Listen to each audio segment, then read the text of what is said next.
रूस यूक्रेन के बीच युद्ध का 16वां दिन है, लेकिन ये जंग है जो खत्म होने का नाम नहीं ले रही। यूक्रेन की राजधानी कीव के चारों ओर सिर्फ रूसी सैनिकों का काफिला नजर आ रहा है, तो वहीं यूक्रेन के मारियोपोल में तो रूस ने हमले इतने तेज कर दिए हैं कि मीडिया रिपोर्ट्स के मुताबिक यहां हर आधे घंटे पर रूस एक बम बरसा रहा है। मारियोपोल के मेयर ने तो ये तक आरोप लगाया है कि रूसी सैनिक प्रतिबंधित हथियारों का इस्तेमाल कर रहे हैं। इससे पहले अमेरिका ने आगाह किया था कि रूस यूक्रेन में केमिकल या बायो हथियारों का इस्तेमाल कर सकता है। हालांकि ये बात बाइडेन प्रशासन ने उस वक्त कही जब रूस ने अमेरिका पर यूक्रेन में रासायनिक हथियार बनाने का आरोप लगाया था, जिसे व्हाइट हाउस ने खारिज कर दिया था। रूस के विदेश मंत्रालय की प्रवक्ता मारियो जाखारोवा ने यूक्रेन और अमेरिका पर मिलकर रासायनिक और जैविक हथियार बनाने की प्रयोगशालाएं चलाने का आरोप लगाया था, लेकिन दोनों ही पक्षों ने इन आरोपों को साबित करने के लिए कोई सबूत मुहैया नहीं कराए।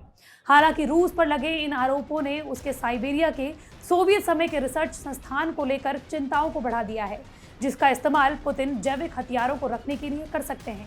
9 मार्च को भी अमेरिका की स्टेट सेक्रेटरी जेन साकी ने ट्विटर पर लिखा था कि रूस का रासायनिक हथियार इस्तेमाल करने का एक लंबा चौड़ा रिकॉर्ड रहा है। इसमें पुतिन के राजनीतिक विरोधी एलेक्सी नेवाल्नी को जहर देकर हत्या का प्रयास भी शामिल है। ह्यूमन राइट्स वॉच के मुताबिक सीरिया में 2013 से 2018 के बीच 85 रासायनिक हमले हो चुके हैं। इनमें से ज्यादातर के लिए रूस समर्थित सीरियाई सरकार को जिम्मेदार ठहराया गया था। 2018 में सीरिया के डोमा शहर में एक सरीन गैस हमले में लगभग 50 से ज्यादा लोग मारे जाने की खबर मिली थी। हालांकि रूसी अधिकारियों ने दावा किया था कि ये हमले उन्होंने नहीं बल्कि वेस्ट कराए थे। अब रूस पर आरोप लगाया जा रहा है कि साइबेरिया में सोवियत काल का एक रिसर्च इंस्टीट्यूट अब पुतिन के जैविक हथियारों का शस्त्रागार बन चुका है। ये दुनिया की 59 अधिकतम सुरक्षा वाली बायोलैब में से एक है। इन लैब्स में चीन का वुहान इंस्टीट्यूट ऑफ वायरोलॉजी भी शामिल है। लेकिन केमिकल वेपन आखिर होते क्या हैं? इन हथियारों को गैस या लिक्विड रूप में किसी भी तरह से इस्तेमाल किया जा सकता है। इनके फैलने की गति बहुत तेज होती है, इसी वजह से ये कुछ ही मिनटों में हजारों लोगों की जान ले सकते हैं। विशेषज्ञों के मुताबिक रासायनिक हथियारों का भंडार पृथ्वी पर जिंदगी को कई बार खत्म कर सकता है। और जैविक हथियारों के बारे में भी जान लीजिए।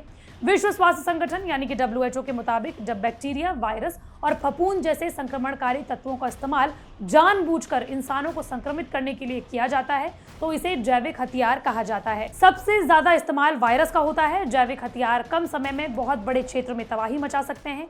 ये लोगों में ऐसी बीमारियां पैदा कर सकते हैं कि वो या तो मरने लगते हैं, अपंग हो जाते हैं या फिर मनोरोगी हो जाते हैं। अब तक जर्मनी, अमेरिका, रशिया, चीन जैसे 17 देश जैविक हथियार बना चुके हैं। पिछले 2 सालों से चीन पर कई बार आरोप लग चुके हैं कि उसने कोरोना को जैविक हथियार के तौर पर इस्तेमाल किया। हालांकि चीन ने हमेशा इस बात को नकारा है, लेकिन एक बार फिर से जैविक हथियार और केमिकल हथियारों को लेकर रूस और अमेरिका आमने सामने आ चुके हैं। लेकिन इन सब के बीच में दब चुका है यूक्रेन। आपकी जैविक हथियारों और रासायनिक हथियारों को लेकर क्या कुछ राय है, हमें कमेंट बॉक्स पर जरूर बताइए। मंडे टू फ्राइडे में इस तरह की वीडियो आप तक लाती रहूंगी। अगर आप भी किसी टॉपिक के बारे में जानना चाहते हैं तो कमेंट बॉक्स पर जरूर बताएं।